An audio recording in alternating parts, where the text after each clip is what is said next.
Welcome to the Lifelinks podcast, a platform to amplify Latina voices, to validate their story, and engage the comunidad worldwide. I'm your host, Consuelo Crosby, and also creator of this content. If you would like to chat about what you've heard here today, then reach out to me through our website at thelinks.com. That's LNXX, or through our Instagram profile at Lifelinks. I'd love to listen and engage in whatever you have to say. Hola, chicas. Welcome to a fresh episode of the Lifelinks podcast, where we amplify our first-gen Latina voices to share our stories, expand the narrative, and express our love of our cultura. I'm your host, Consuelo Crosby, first-gen Peruvian here in the San Francisco Bay Area, bringing you thoughts and stories about the Latina journey and the power of embracing the culture from our ancestors to pass on to the next generations in strength. If we want our narrative to stay true, then we have to tell it in our own words, in our own time, out loud. Today we have two special guests on our show, Ana Gaona and Sandy, founders of Peacock Travel, a concierge travel company elevating life experiences of Latinas and women of color through luxurious and transformational travel. Seriously, this isn't your carnival cruise mentality. Ana and Sandy will share their first-gen experiences and how that led them to each other. These women are passionate about caring for our community, especially young Latinas who may not be able to afford travel, and women who have yet to live life on their terms. You will laugh and cry and ultimately shout out in celebration of the culture. Welcome, ladies. Hi. Hello, Ana. Good to have you here with us. And Sandy, you. so happy to have you here. Lovely. Ana, why don't you go ahead and jump in and tell us a little bit about yourself? Sure, I'd be happy to. So, as you said, my name is Ana, and I am the eldest of three. I am first generation. My parents are immigrants. My father was from Oaxaca, Mexico, and my mother is from Córdoba, Spain. So I have a little bit of an interesting mix. Growing up, being the eldest, I was given a lot of responsibilities. I was always the one that was the leader of the pack. I was given that responsibility very early on. So from then on, once you gave it to me, you couldn't take it back. But I really thought that was just the order of siblings. High school, I started to really try to figure out, like, who am I? Because even though I lived in the San Fernando Valley, I was on one side of the tracks, but I would go to school to the opposite side of the tracks where there were not people like me. And so in trying to find my identity, I went ahead and started to seek out where I fit, because I never really took the Mexican food to school or the Spanish food to school. It was always the sandwiches and stuff. And at 18, I got married. I had a baby, and I'm now a proud mother of three. I've been married for 33 years. I think I've lost track. Wow. And I have two grandchildren. Did my academics. I've done everything, but it's been a little bit of, trying to find who I am as a first generation, as a leader of the family, as, a wife, wearing all these hats. Now, I just finished my 26 plus years career in public service, and I've recently retired, and now enjoying life at a whole other level. Wow. There's a lot of congratulations to go in there. That was a beautiful story. Yeah, really beautiful.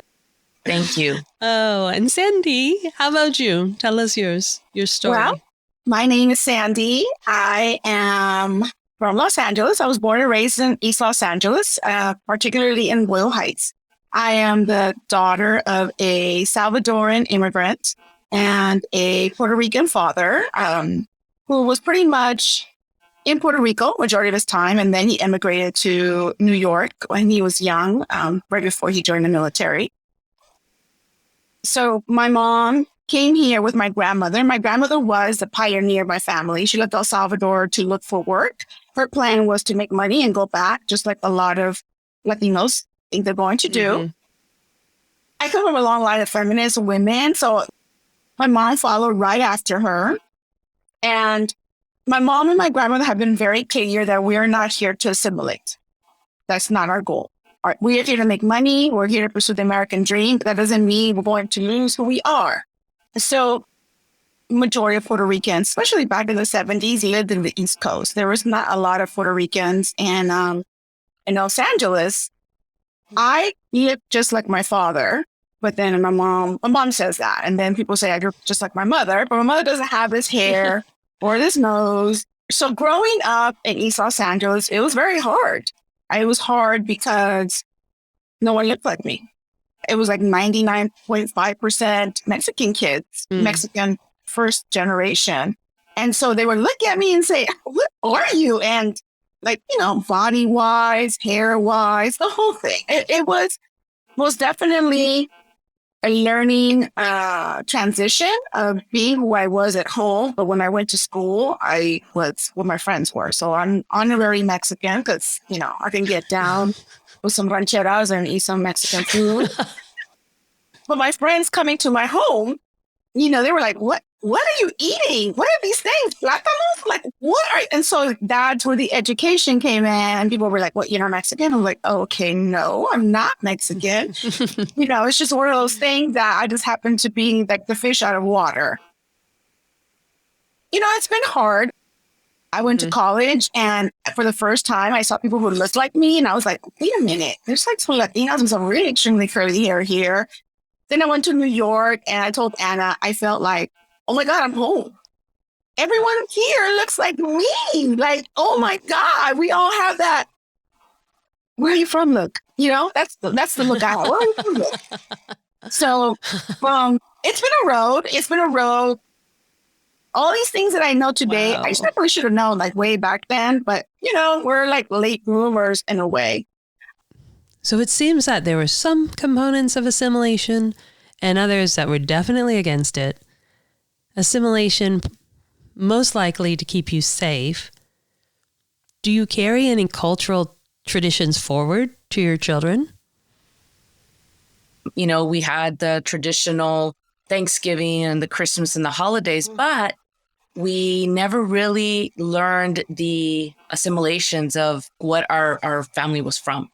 And so, when my mom would talk about Dia de los Reyes, I had no idea. It was, sometimes we would do it, sometimes we didn't.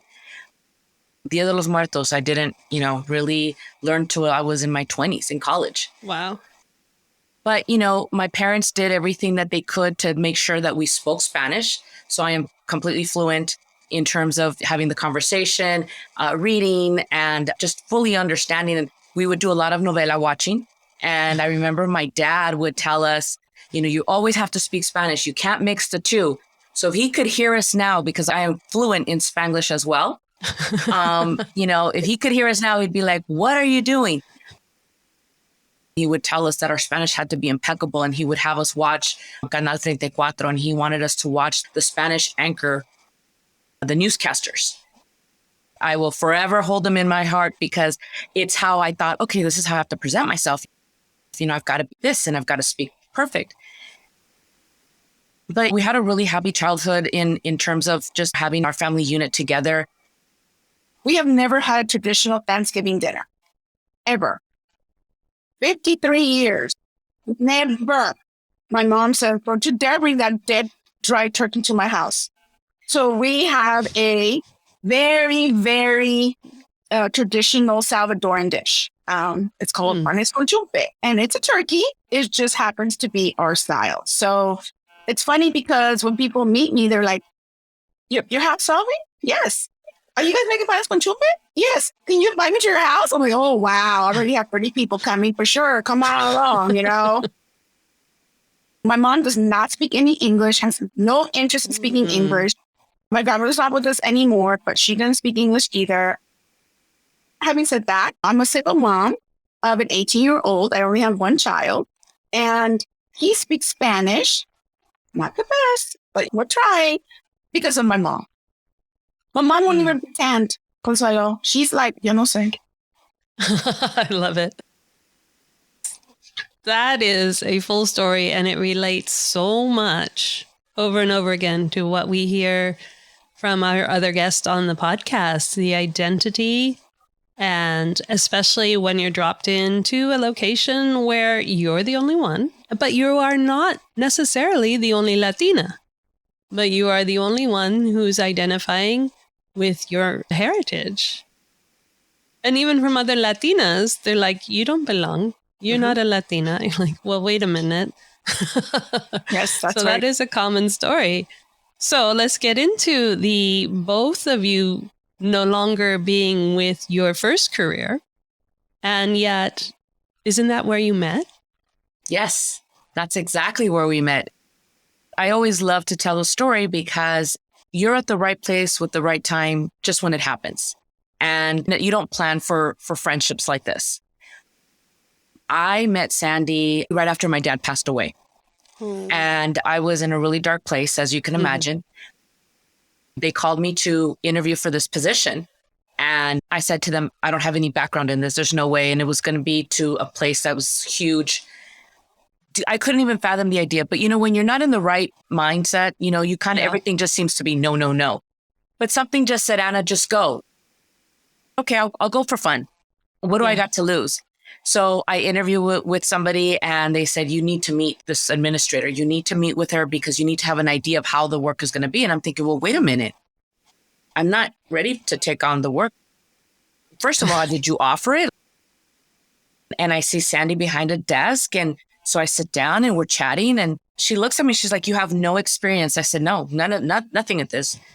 She's like, okay. She goes, and are you going to go to school for this? I said, no. I said, I already got my bachelor's in education. Disclaimer, I don't remember any of this. I'm just making sure. She goes, if you think you're going to do this job, I need you to go take a terminology class. She knew exactly what I was walking into, but I had no idea. So ignorance is bliss, right? Well, little did I know I was going to be working with doctors and clinicians and nurses. That was not my cup of tea. The only experience I had was what I had done for my dad, advocated for him. Right. So in full circle is like, Dad, really? After all this is where you send me? And now I find this woman that's telling me I have to go back to school because in my mind, I thought I finished. Now, this was a medical scenario. This was City of Los Angeles Trauma Level 1 unit. So how was that for you? So it was supposed to be like 2 weeks of shadowing and we were inseparable from day one. Oh. We had the most crazy incidents that happened to us in the first week. And I just would look at her like, how do you do this? How do you maintain? How do you talk to all these people? Because that's what our job was, to talk to patients, talk to the clinicians, relay the messages, advocate for them. The only experience I had was from a personal side from my dad. So every patient was our family. And that's one thing that I admired from Sandy. She always made sure the patient was at the center. It's always been about serving publicly.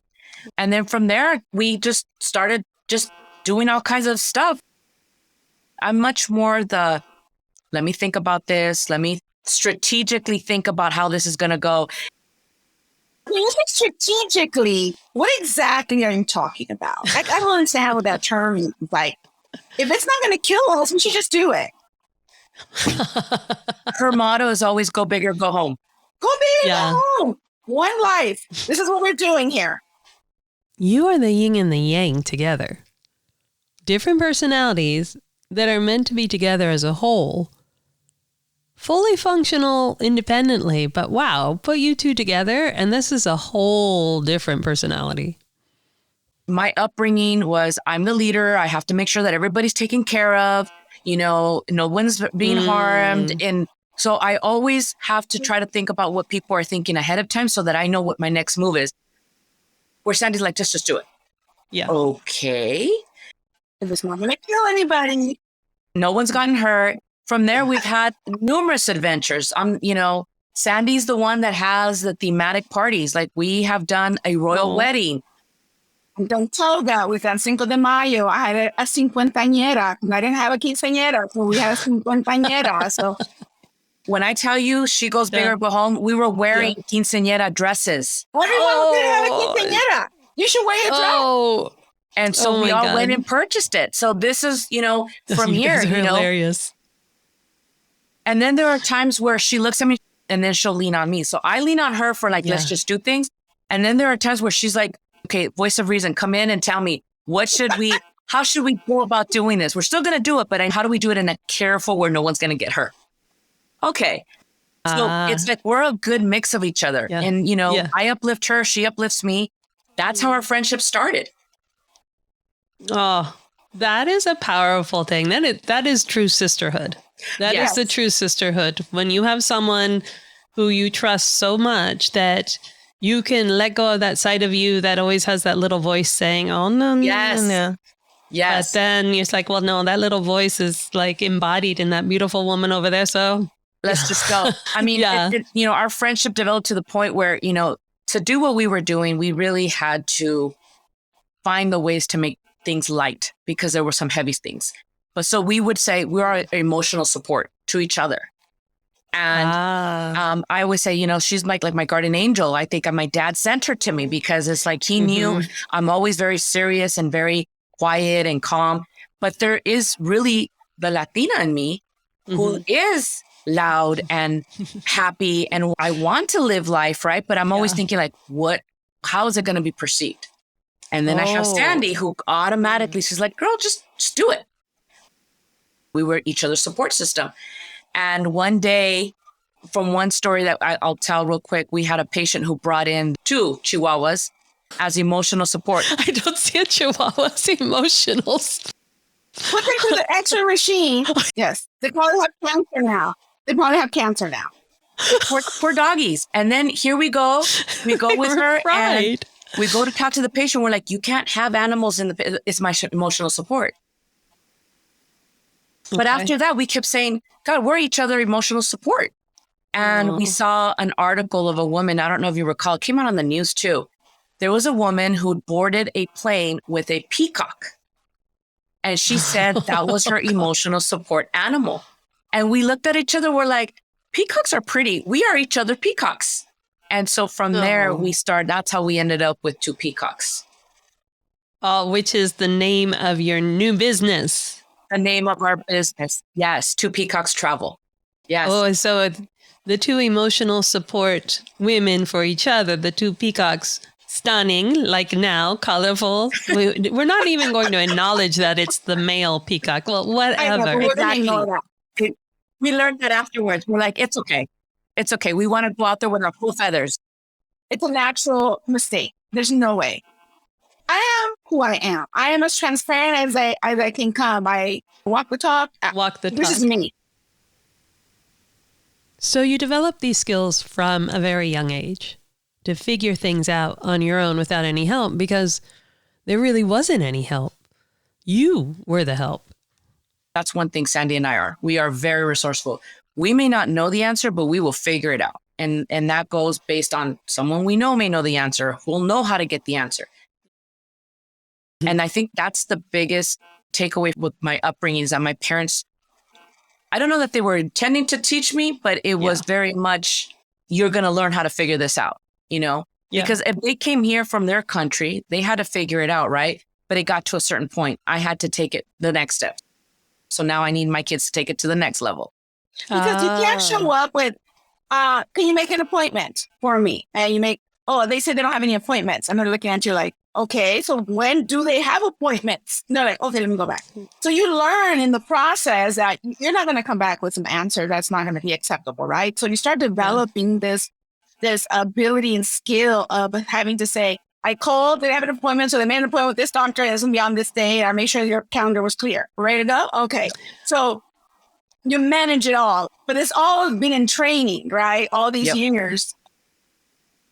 This training, we'll call it training. And I think even for every first gen that comes here now, whether you are 10 years old now or already past, that training is the life skills that will always have you ready for leadership. Because that's not something that's learned in university, and it's not something that's learned on the job, but it is those life skills that must make the both of you epically grand for having a travel company. So let's talk about this travel company. We understand where the name came from, but what's the core? What's the idea? Why did you want to do a travel company? Like we said, we've always been in public service wanting to give back to the community. I've always had a passion that those skill sets that you were talking about earlier, that you don't really learn this in class, you don't really learn them in work. It's kind of something that you're brought up with, right? Mm-hmm.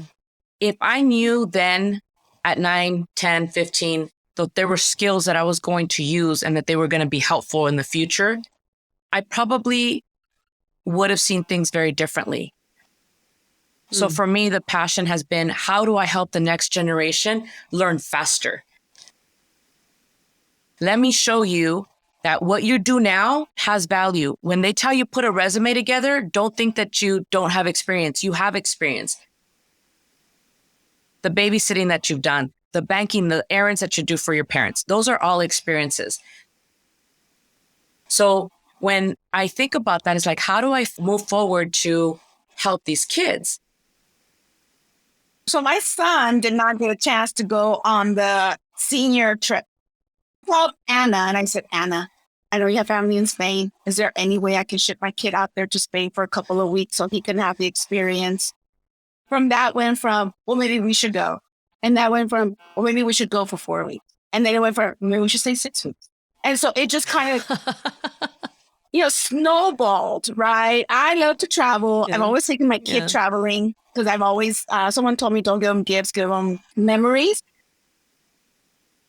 So when me and Anna started talking about this educational opportunity for my son, then it became also something for her daughter.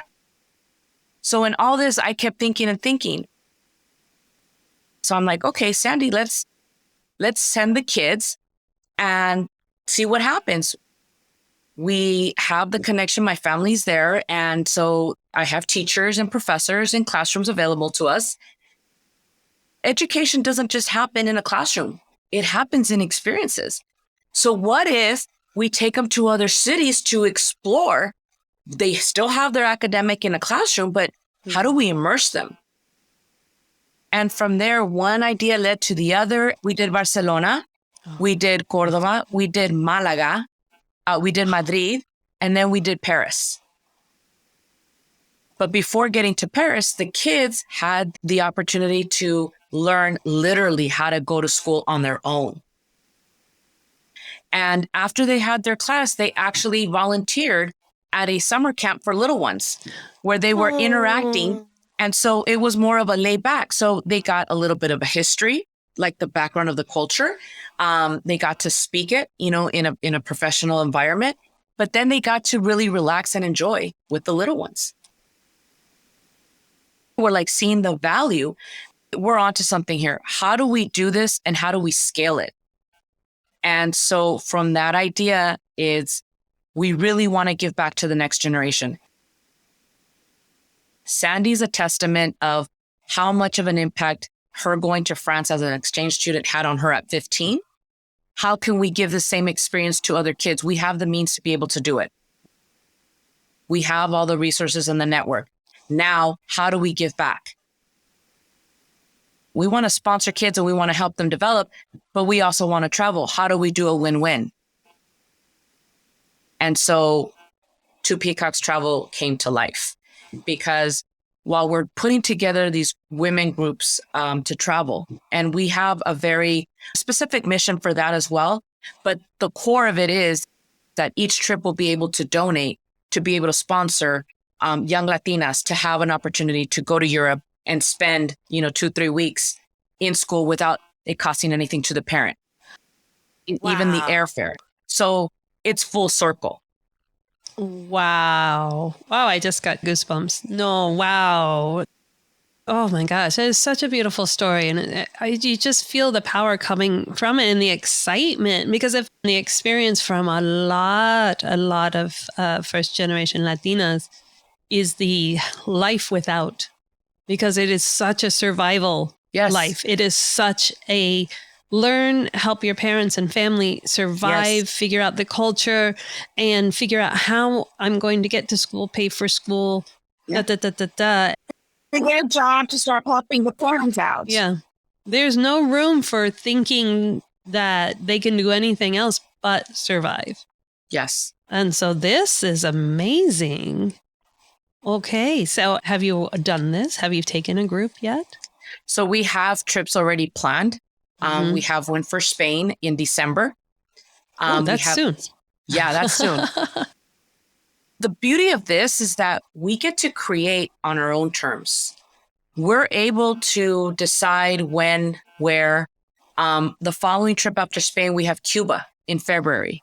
You know, that's a great story. So when I went away to France, I was 14, going to be 15, and my mom had to pay for my airfare. That was the only thing they wanted us to pay for. And so then I leave, and I'm out there, and I forget to call my mom to tell her I've arrived.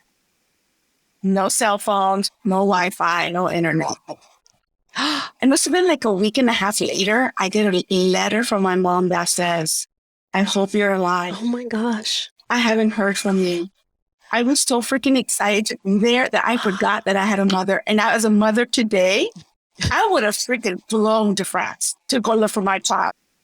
I was like, right. Hey, Kim, in 1987, right? Like, oh my God, Liam Neeson was nowhere to be found at that time. So I called my mom. She was like, what? I thought you were dead. I was like, oh my God. She's an immigrant. Doesn't speak, let alone English, French, right? And she let me go, some strangers in a program to a foreign country across the world. And she had no idea where I was. What a blessing. But you know what I find funny is that I wasn't allowed to do something like that, right? That was unheard of. But my sister, she got to spend Spain. And yes, she was going with family, but she went out there for 3, 4, almost 5 months. Yeah. And it was okay. I'm like, wait a minute. Oh. Did you think your parents saw you as their ally? Like something cannot happen to you because what will happen to us? You know, I wonder because I was it. I did everything. Maybe because I did it all. I mean, like Sandy said, I was writing mortgage checks at 9 years old. Oh my God. What did I know about balancing checkbooks or get a piece of paper from the bank and say, what does it say? And now it's on me. And as this little kid, I would look at them like, I don't like, okay. And before you know it, we were translating. And that was legal because that's all we had. But, you know, I laugh now with my sister because they say, you know, you're the one that broke the wall. And my brother and my sister just went right through it because I had this brick wall that I had to just keep pushing. I'm glad that they got to do that, but I've always wondered, like, okay, if I would have had a different way of looking at things, would I have been the student that went on to trips or to do something different? I don't know. Maybe different birth order. Yeah, I never thought about that way. You're absolutely right. So it's birth order then. Or whoever the parents trust, but the parents tend to trust the daughters. And it's going to be the first daughter. And in them, they place all the burden of their well-being with you because if something happens to you, one, they've already developed the trust. They may not trust the other siblings. And two, they also place their personal trust. Like, who's going to take care of me the way that I want to be taken care of? Wow. Yeah. That's like you're an apprentice. It's like you're an apprentice and you're being trained to take care, right, of everything. I never really thought about it that way. Yeah. Yeah. And so they're very cautious. If something were to happen to you, what would happen to them? And that's too scary because they've already felt like, oh, okay, I'm going to be okay now. I finally made it. I have someone else who can read the papers, who can write the checks, who can... they never had to worry about that, ever. And I'm sure with Sandy the same thing. I am the family 411. Do you ever consider if you had met when you were 15, 16, when everything was more like, oh my gosh, there's no one like me. Do you think the same amazing kind of sisterhood, friendship would have been the same? You know, it's funny because I think we've had this conversation. We've done the parallel story. So at 15, I met my husband. And at 15, she was going to France. Two different. Oh, yeah. two different Polar paths. I was an opposite. exchange student. Yeah, she was an exchange student, Yes. complete opposite. What we realize is like you will eventually connect with who you're supposed to connect with. But to answer your question, I think we would. Maybe I wouldn't have gotten married, because she had a different way of thinking. For me, it was, you're going to stay home. It was never even thought of that I would go away out of the house unless I was going to get married. It was in that frame of mind, right? So for me to go overseas is to go explore and learn a different language. It was just to go visit cousins and aunts in Spain. She had a different, mindset. Same age, but totally different paths. Is that from the cultural heritage? Is that parenting of your parents, or is that just personalities, or a little of both? We're feminists in my family. The whole thing of getting married, you're not leaving here until you get married, that was not a thing for me. My family was no way. Like, that's not going to happen. And I came from a more traditional family, most definitely. Yes. Oh, okay. Yes. So you were adopting the parental influence. I had that same influence. I wasn't allowed to go out and be alone, even in my 30s. Yes. My family was education. That was it. Like, there's no option. Yeah. My dad said education, right? He wanted me to be educated. He wanted me to go and do the big things, but he didn't want me to explore too much outside. Like, it wasn't even an idea. I would have never thought in a wildest dream that I would go to a foreign country on my own. That was not going to happen. So for me, the education component came after I got married. It's like, okay, then I went really hard on, okay, I need to do something. And it wasn't so much because that's what was instilled in me, but it was more because now I had a little human that was looking for me. And so I'm like, I got to hurry up and get my education. So that's when I went full force. But by then, I wasn't going to be able to go to a foreign country to learn a different language or, be a exchange student. I was now had responsibility. So yes, it was a very different frame of mind. I like to say I took the scenic route. And as we're developing these trips, I said we have a very specific mission for the women. For us, it's also, we've met a lot of our friends that haven't traveled outside of the States because they don't know where to even begin. And being that Sandy and I have our background with what we've done and the fact that we will figure it out. We may not know everything, but we will figure it out, and that we can bounce off of each other. Wherever I'm short, she'll come in, and vice versa, is that we want to be able to put these trips together where women can go and have a transformational journey. I don't like to call us as tourists. We're all travelers. We're all on a journey at different stages, but nonetheless, we're traveling. And when we travel, we experience. And if we can just have an opportunity to remove the many hats that we all wear, just to be you, that in itself is transformational. And so we're putting together, we're creating things that we know that we enjoy, that we want to share with other women, is how we put our packages together. They're very detailed. They're very specific. But we always know that the core of it is that each of those trips is going to be able to sponsor a young Latina to go and have that experience at a much younger age, 40 years, younger than what I did.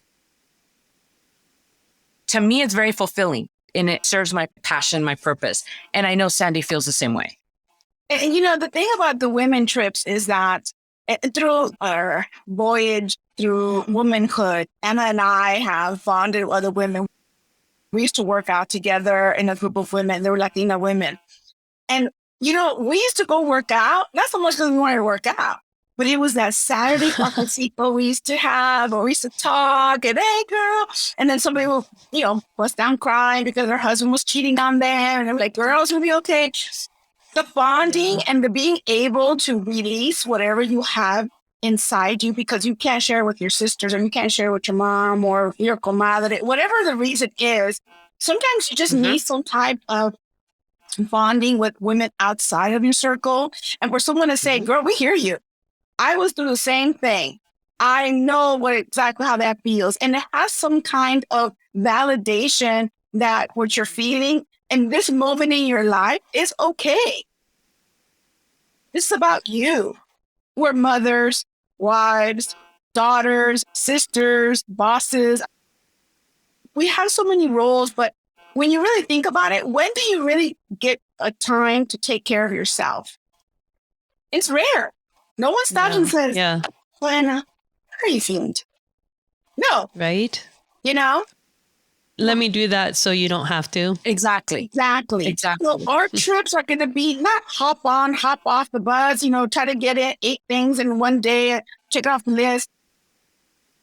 We want to make sure that we see things that are going to be important, life-changing, transformational, immersed inside the culture, talk to the neighbors, talk to the people, just feel.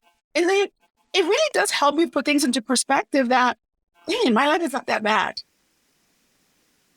You're talking about different groups of women. Some are in their teens. You're wanting to sponsor the Latinas to go sooner than later because you can really expand and take these life skills that they're learning at a really young age to a bigger place if you have that kind of exposure. And then you're talking about women who have maybe already had families and are finally able to be free and take off.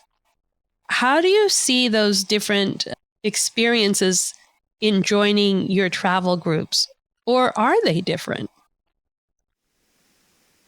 I think they're going to be different, but there's going to be a lot of similarities.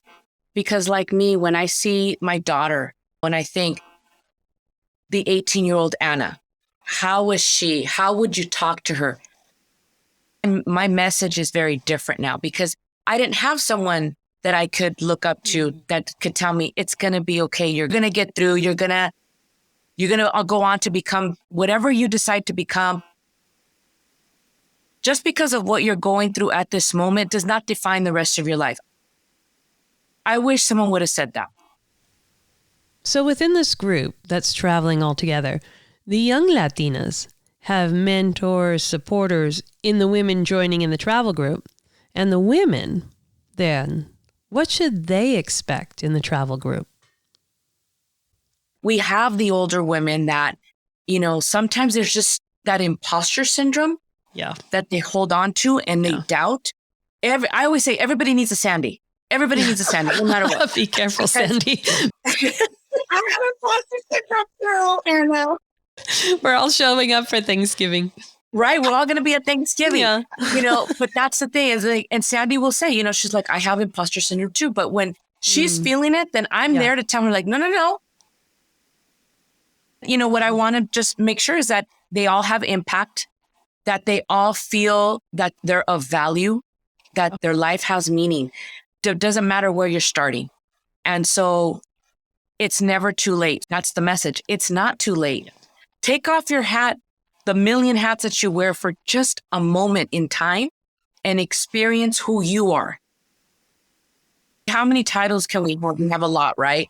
But when you take off that hat and then you think about, oh, Anna, you can't do that when you're surrounded by doing all the other things you have to do. You have to do it in a place where it's quiet and that you can just really take everything off and just be you in your own comfortable skin. So that's the message for both. That's why I don't think that there's big of difference. It's just in how we deliver it. We're building our own table. And this is what Two Peacocks Travel is. There's no room at that table. We're going to build our own table. Okay. I feel like that we have 3 utopias. And that first one is easy and hard because in one regard, you know exactly what to do. You go to 2nd grade, 3rd grade, 10th grade. You just do. And there's a lot to learn along the way, but you know where you're supposed to go. And in the second one, when you're coming into that adulting and you're crafting, okay, what is my life going to look like? Even if that life you thought you were going to have, like me and Sandy gets totally. You still like learning, but it's on your own terms, but it's still within a parameter of I'm taking care of my parents, I'm taking care of my children, I'm doing my career. And it's still in this sense of this is where you have to be. And yes, you could bring your personality that you are finally embracing forward into that have to be world. But it's only in the third utopia, when you move away from having to be anything for family, and there are no parameters. There is nothing saying you have to be anywhere. Yep. And the joy of women to see that you have this to offer them a place to go be them. Yes. The freedom to be them without anybody related or anybody they may know saying, what are you doing? Why are you acting like that? Why do you have to be that way? Right? Oh, that's exciting. That is really exciting for having to wait a lifetime to go do that. Mm-hmm. And then being told at the same time when you're 15 or 16, this is what you should always be doing. Yeah. You should always be able to be you. Absolutely. So let's take a minute just to remind our listeners, and for the new listeners to let you know what we typically do. We're going to have all the information mentioned here on the episode of how to contact our guest and their website and their social media. So in this case, to Peacock's Travel. All this information will be linked in our show notes on whatever streaming platform you use to listen to this podcast. And also they will be on our website at thelinks.com. That's LNXX. And there you'll also find the transcript of this episode as well as the article that we provide to really consolidate what To Peacock's Travel is all about and who Sandy and Ana are and the importance of having a travel company specifically for Latinas and all women of color. That this is where to immerse yourself in your culture rather than just being another tourist in that country. So just wanted to put that in there. It's beautiful that you are providing this opportunity for the young Latina women to just like, you know what, let's go renew hope, renew faith, immerse yourself in a culture that has that same core of a heartbeat. When we love people, we want to take care of people, we enjoy living life large. Let's listen to music. Let's make the food. Let's just break into dancing in a public place. If they are in a place where that happens, they are renewed again in the life that can be and that they need to tap into because they don't know. If they were born here, they don't know. It's in their blood, but they need to see it living out loud in a culture. We're straddling, right? We're straddling on these two cultures. We're American. Right. You know, we're in Latin America. I love the food, but I love my cheeseburgers. It's hard. It's hard to juggle. Go to Mexico, they're like, you're American. You could tell. You come to the United States, you're like, okay, where are you from? Because you're not, Caucasian. You're not filling in the norm, I guess, of what American is. So we're struggling identity every single day. But it's okay to be you. Because as we see, Bad Bunny is telling everybody that, you wish you were Latino so you can have some sazon. Yeah. But for me, I love the fact that now being Latino is definitely more accepted. When we were growing up, being Latino was not something that people were trying to tell the world. I mean, it's not that we could hide it. Anna, she couldn't take her food to school because she was going to be ostracized. She was going to be talked about because she was taking, yuca or, plátanos or whatever her... Tripe. Did you take tripe? I took it. Right, or tacos de tripa. I love my tripe. Yeah. So... No, that food we ate at home. Yeah, and now it's definitely more acceptable. I see somebody walking with a shirt that's proud to be Salvi. I'm like, damn, it's proud to be Salvi. Right. I love the fact that now it's so open. You can be yourself. And if you don't like it, then don't listen to Bad Bunny. That's it. That's the cutoff right there. I love it. And this generation is definitely more free to be who they want to be and be successful at the same time. Yeah. Yeah. There's a lot more accessibility and opportunity and an increase in the population for sure. That's why in the podcast, we really emphasize for all the first gen, second gens that, have come for hundreds of years, that they keep the culture. Okay, you may not understand why you personally would be living the culture, like taking your foods to lunch or, doing certain traditions or whatever. And it may not resonate with you in a comfort level for whatever age you're at. But if there's some aspect of you that you're living the culture out loud and recognizably, think about the comfort you're providing for another first generation person coming, and they can say, oh my gosh, I can relate to you. I understand, like there's something from my home. There's something from home that makes me feel good that you're here, and to embrace that culture. I always took care of everything. There's a problem, Anna takes care of it to this day. Yeah. And I've been doing that since I was little. And to see that I found somebody else that does the same thing, I'm like, wow, there's another person just like me. But what I'm realizing in first gen collectively, the more the stories I hear, I'm like, there's more of me. Like it's not just me. Like we have these responsibilities and our next generation does not. We travel together. Our families are very close. Her daughter, my son are very close in age. Every party. We've done a lot of self-development together. We've done workout together. We've grown together. I want to say that the people that we were when we met are not the same when we are today. Like she says, her mom lives with her. My mom lives with me. It's having various generations in one household, as you can imagine. It's not always the easiest things, to get up and go to dinner, to get up to go to vacation. You have to plan these things. And guess who does that? We do. Yes. And my grandmother actually lived here also with me until she passed away. So I was responsible for 2 generations, my grandmother, my mother, and my son. So I had 3 at one point. So, but it comes with the territory, right? We're like, oh, but that's normal. How the hell do you do it? Right? Yeah. Oh, I don't know, but she makes it happen. That's it, And I told my son a story. So at one point I used to live by UCLA. My mom lived in East LA. My grandmother lived in West LA. And my grandmother would call me and say, ¿Puedes venir? El remote no sirve. Can you come over? The remote control doesn't work. I have to get in my car and drive. So I had to take her remote control in a way where she wouldn't touch the other buttons because it was just like, and my son's like, you would go? I'm like, absolutely. But these are the responsibilities of our first gen, right? Like we have to do these things because they look to us. And of course, it comes with all the factors of I've given up so much. I left my home. I'm here. I provided. I could not leave my home, which is the United States, go live in a foreign country.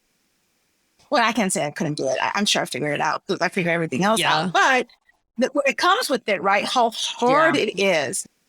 The transition would be, very, very hard. So yes, I am very sympathetic to all that. My role in my life and my career has always been to help people anywhere. This is more than a friendship, really.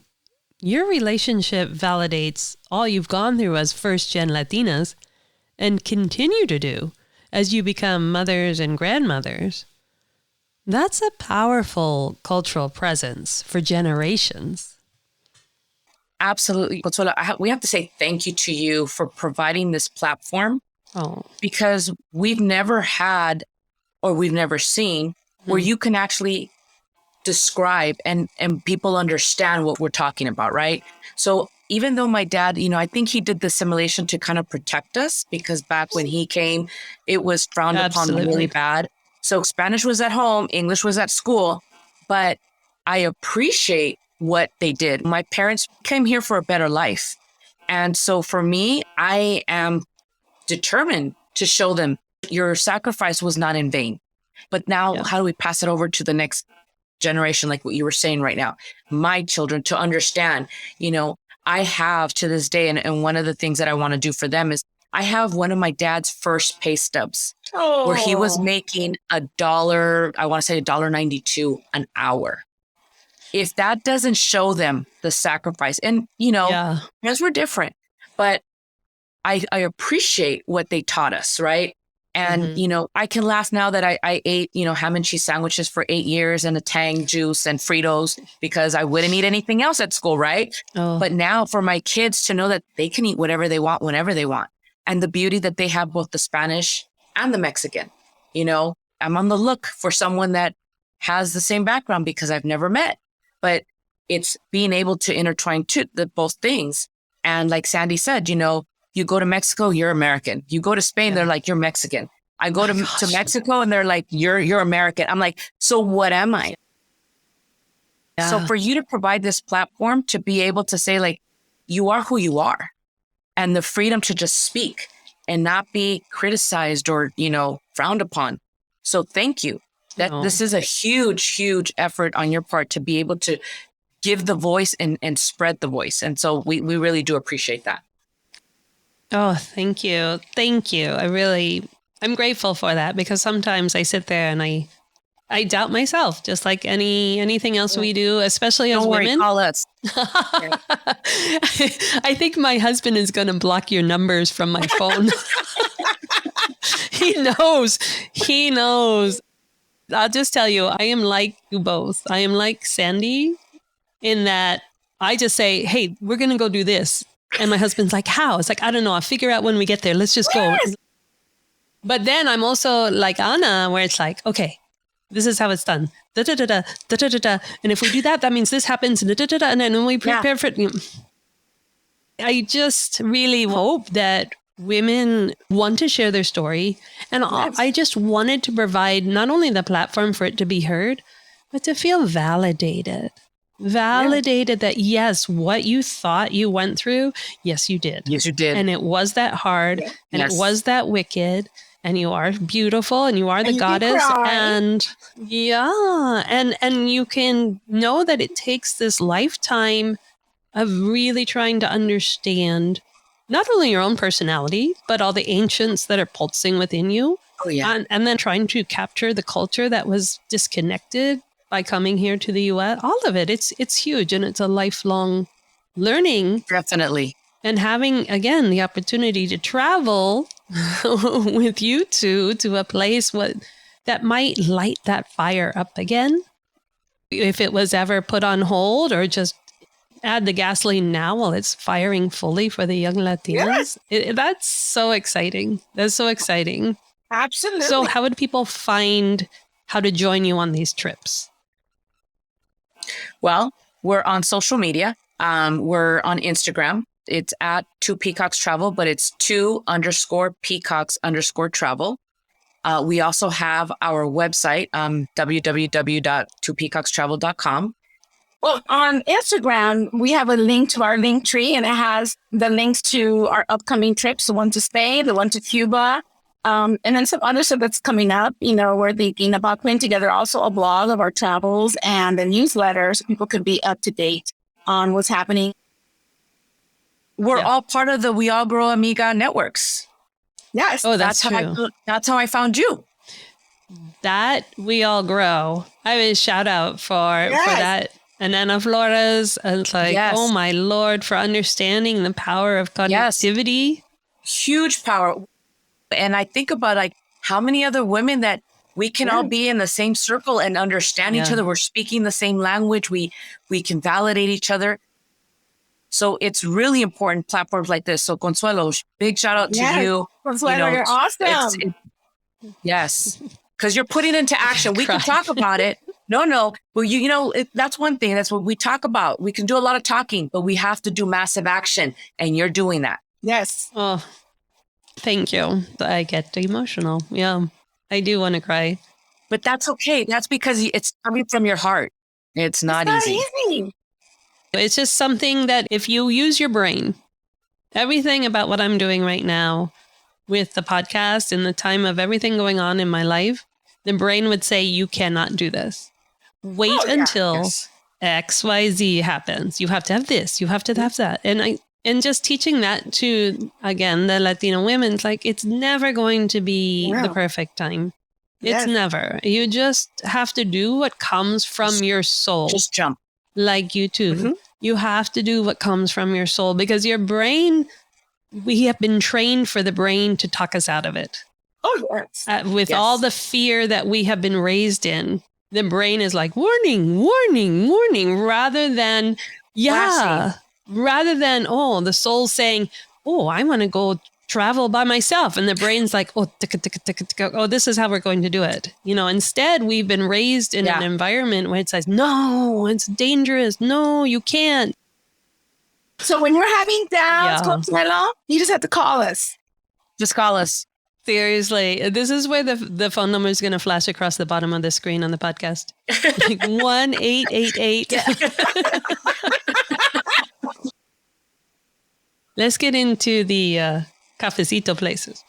We love our small businesses. We love our Latino small businesses, and we love our cafecito. So we focus on giving a shout out to our favorite cafecito places, regardless of where it is.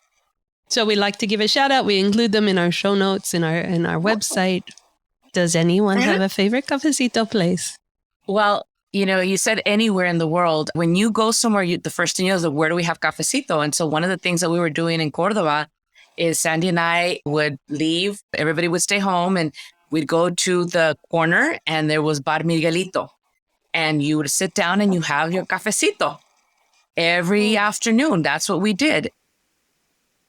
Having cafecito is one thing, right? But when then you're having it at a whole other level of a different country and you're just people watching, that's a whole other ball game. But, to really want to give shout out to someone who's local here, Sandy and I, we normally do our work from anywhere.